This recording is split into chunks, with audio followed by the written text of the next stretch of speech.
They caught her again. Early in the morning, while the mist still sat over the town, people found her curled beside an old grave. Her wrapper was soaked from the wet ground. Her arms were wrapped around a tiny cloth, the kind made for babies, and even though she lay on stone and dust, her face looked peaceful. Too peaceful. "She's here again," someone whispered. Soon, more voices joined in. People gathered by the graveyard fence, shopkeepers on their way to open stores, students, in uniform, an old man holding his prayer mat. Their eyes were full of fear and curiosity. "What kind of girl sleeps among the dead? Every night she lies in the same spot like she belongs there. I told you, she's not ordinary." Aduni heard them, but she didn't move, not at first. Then slowly she sat up. Her long braids fell around her face as she stood. Her back was straight. Her hands folded the mat gently, like it was something holy.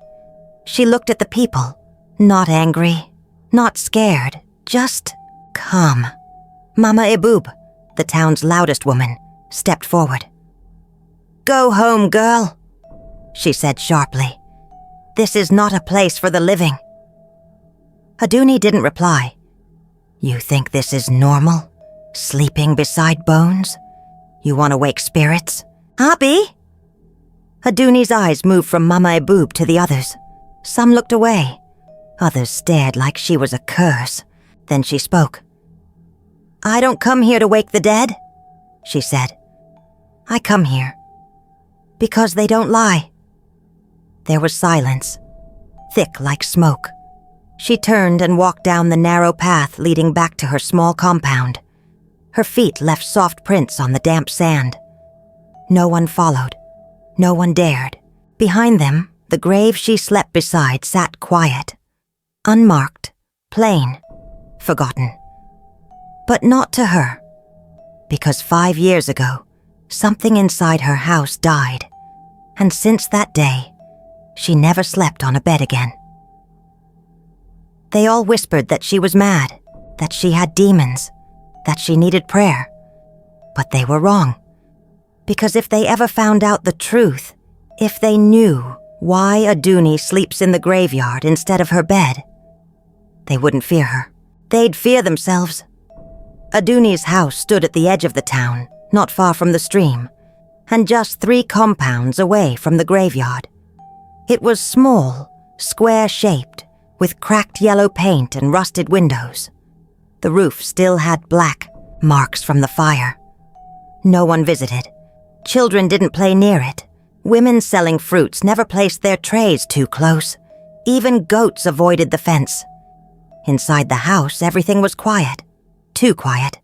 There was no radio, no smell of cooking, no sound of laughter. Her bed was always neat, the pillow untouched, the mattress still stiff, like no one had ever laid on it. In the kitchen, pots were dry. The gas cylinder had dust on its sides. Even the small clock on the wall had stopped ticking. The hands, frozen at 2:17. That was the time everything changed. Aduni walked through the rooms without making a sound. She moved like a visitor, not like someone who lived there.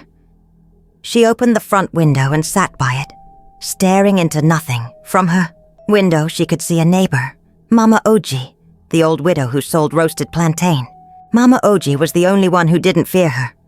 Every time she saw Aduni, she raised a hand in greeting. Aduni would nod back, nothing more. Mama Oji had lived long enough to know. Some silences don't need to be questioned, but others couldn't. Leave it alone.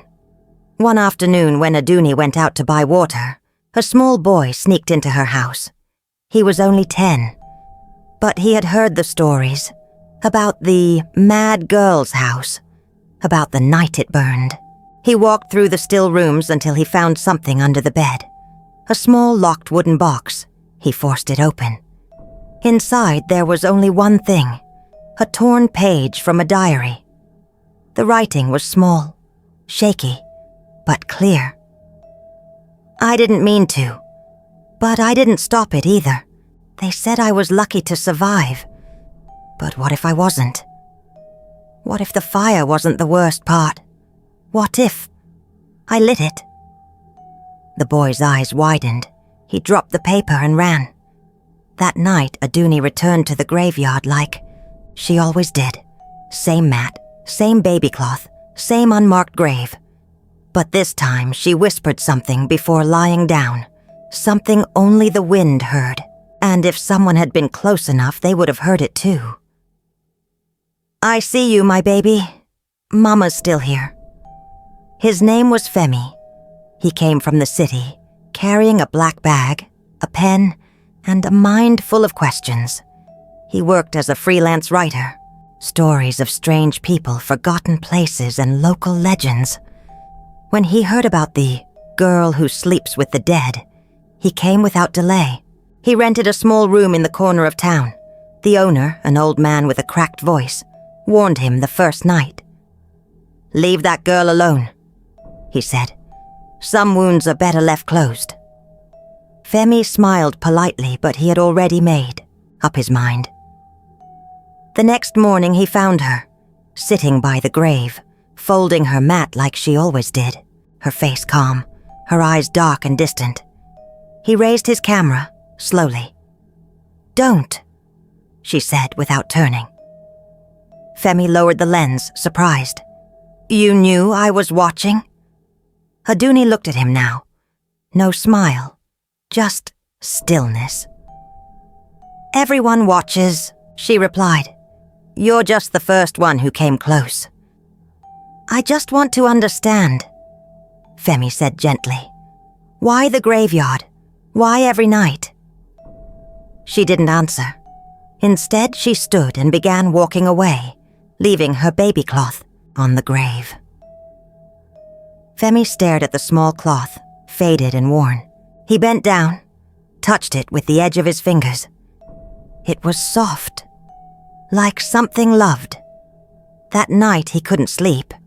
He kept thinking about the way she looked at that cloth, the way she whispered before lying down, the way the townspeople spoke about her without ever really knowing her. The next day, Femi returned, but this time he waited at a distance. He watched her sleep. Then, just before dawn, he did something he shouldn't have. He took a photo of the grave. When he returned to his room, he sent the image to a friend in the city, someone who worked in public records. "See if you can trace who's buried here," he texted. But before the friend could reply, something strange happened. That evening, Femi came back from the store to find his door unlocked, his bag on the floor, his laptop open, but his camera gone. So was the memory card. He looked around. The window was still locked. No sign of forced entry. Just one thing had changed. On his pillow there was a folded piece of paper. He picked it up with shaking hands. 4 words were written in red ink. "Let her bury it." Before Aduni became the girl who sleeps with the dead, she was just a girl who loved her family. She lived in a house full of noise. Her mother's singing, her father's jokes, her sister's laughter. And above all, there was Kilo, her older brother. He was everyone's favorite, even hers, until he began to destroy her. It started when she was just 14. Kilo began coming into her room at night. At first, he said nothing. He just sat close and touched her hair. Then his hands moved where they shouldn't. He told her to keep quiet, that it was their secret, that he loved her. She was confused. She was scared. And then one night, she told her mother everything. Her mother didn't believe her. Instead, she slapped Aduni and told her to stop lying. "Don't ever say such things about your own brother."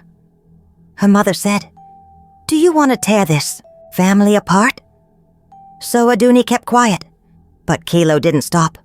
And after a few more weeks, Aduni stopped being a child, because she got pregnant. At first, she didn't know what was happening to her body. She felt sick every morning. Her belly began to grow. Her mother noticed. When her mother confronted her, Aduni finally said it again. It was Kilo. He forced me. Her mother broke a plate that day. Then she fell to the floor crying. But not because of Aduni, because of what people would say. You will not shame us, her mother said through tears. No one must know. They kept her hidden. No hospital visits. No prayers. No support. She gave birth on a dirty mat, alone. Her mother waited outside the room. The baby was a girl. But she was born not breathing. Her skin was cold. Her eyes never opened. When Aduni called for help, her mother didn't come. She just said, "Wrap it up. We will bury her quietly." That same night, they dug a small hole behind the house. No name. No funeral. Her mother said they must never speak of it again. 2 weeks later, the fire happened. The whole house went up in flames. Her mother died. Kilo died. Her father died. Only Aduni survived. People called her a miracle. But Aduni knew what she was. She was the girl who buried her baby. The girl no one believed. The girl who burned in silence. And that's why she sleeps by her baby's grave. Because that was the only one who didn't betray her. Femi couldn't let it go. The photo he had taken. The message on his pillow. The grave with no name. And Aduni. The way she stared at the world like it had already ended. He needed answers. So the next morning he walked to the town registry office. It was a dusty building with crooked shelves and sleepy workers. He showed the photo of the grave to the clerk. "I need to know who's buried here." The clerk frowned, then yawned. "There's no name on it. Could be anything." "Please," Femi said. "Just check the year, the location, anything." After flipping through dusty files, the man found something. A quiet line on an old burial list. Unnamed female child. Buried without official record. No age. No cause of death. Mother unknown. Femi stared at the paper. He didn't need to ask who the mother was. It was Aduni. He returned to the graveyard that evening. He stood near the grave and waited. The wind was cold, but he didn't move. Aduni arrived just after sunset, carrying her mat and the soft baby cloth. She saw Femi, but she didn't stop walking. "I know who's buried here," he said quietly. Aduni froze. "I know it was your baby." She turned slowly. Her face didn't show anger or fear. Just sadness. "How did she die?" Femi asked. Aduni sat down beside the grave. "She didn't cry," she whispered. "She came into this world quiet, just like I was when they made me carry the weight." Femi sat across from her, silent. "She was born from pain," Aduni said. "But she didn't deserve to be hidden like a mistake." "I'm sorry," he whispered. "She's the only one who didn't hurt me," Aduni continued. "That's why I come here. I sleep beside her, not because I'm crazy, but because here, I feel safe. Here I'm not lying. I'm not pretending." She placed the cloth gently on the grave. "I talk to her. I tell her what I couldn't say to anyone else." Femi's eyes burned with tears. He had come looking for a strange girl, a story, a mystery. But what he found was a mother, a victim, a graveyard full of truth. He pulled out his phone and deleted every photo he had taken. Some stories didn't need to be told to the world. Some were already carved into the ground. The next morning, the town was quiet. No one saw Aduni carry her mat to the graveyard. No one whispered as she passed. For once, the road felt empty of eyes. She reached the grave and didn't spread her mat. She stood, her wrapper tied firm around her waist, the baby cloth held against her chest. Femi sat by the fence, watching quietly. He didn't ask questions. He just waited. "I'm not sleeping today," Aduni said softly. "I think I'm ready." He nodded but didn't speak. She looked down at the grave. "For 5 years, I thought I had to stay here, that if I didn't lie beside her, she'd be forgotten. Like she never lived. But she wasn't a mistake. She wasn't shame. She was mine." Her voice cracked. "And I loved her." She wiped her face with the back of her hand, breathing deeply. "She was the only one who didn't lie to me. Not like my brother. Not like my mother. Not like this town." She looked back one last time. Then, for the first time in 5 years, she turned and walked away without lying down. Femi stayed behind, staring at the little cloth that danced in the morning breeze like a flag of surrender. That day, the graveyard felt different. Not heavy, not haunted, just quiet. The way peace sounds when it finally finds you. The town never truly understood her. Maybe they never would. But those who saw her that morning said she walked differently, like someone who had finished burying what needed to be buried, not just in the ground, but in her heart. And those who passed by the old grave after that noticed something new. A small wooden sign, freshly planted. It didn't have a name, just 4 words carved with love. "You were always real. Sometimes the loudest pain is the one buried in silence." If we listened more, fewer people would be forced to sleep beside graves just to feel heard. Dear besties, if this story touched your heart, drop a eye in the comments. Don't forget to like, share, and subscribe. We have more untold African stories coming your way.